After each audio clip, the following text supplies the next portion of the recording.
Donc voici le peigne lisseur de la marque Therbilix.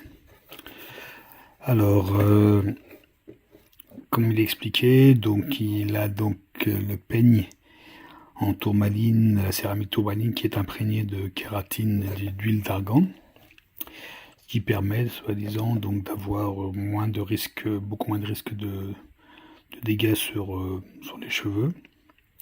Il y a 5 températures donc possibles: 140, 160, 180, 200 et 210 degrés.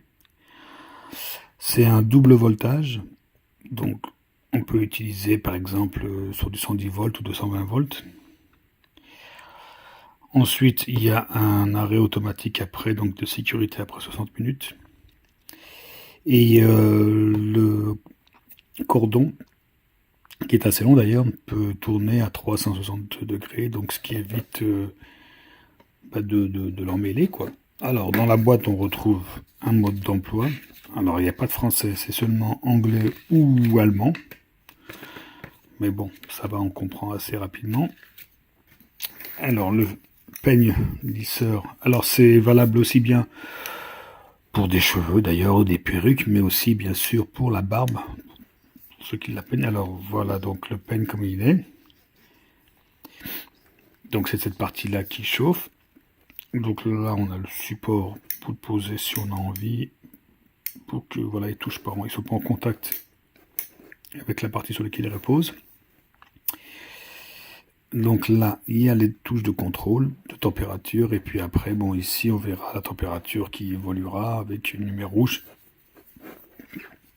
Cordon qui peut tourner facilement. C'est plutôt long, hein.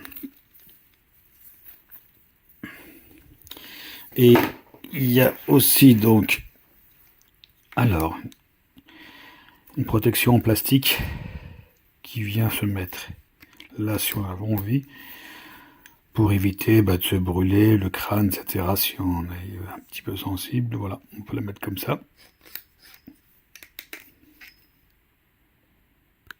Donc là, on a mis la branchée, et là, on peut régler la température. Donc il clignote jusqu'à arriver à la température désirée. Donc ça chauffe vite, hein. Faut faire attention, ça chauffe très vite. Et ça se stabilise une fois qu'on arrive à la température programmée. Donc là, on va voir si je le mets ici, voilà, sur le minimum.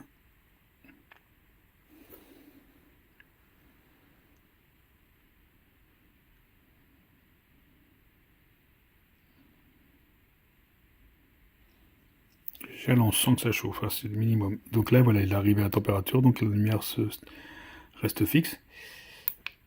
Alors, ce que j'ai remarqué, par contre, c'est que si on change pour une température supérieure, une fois qu'on a déjà arrivé à une température programmée, eh bien, ça ne clignote plus.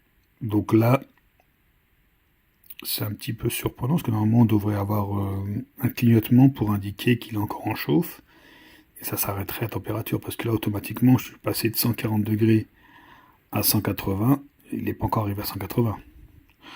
Voilà, bon, c'est un détail, mais il faut le savoir, quoi. Et puis pour l'éteindre, ben voilà, c'est tout simple. Voilà, j'espère que ça a été utile.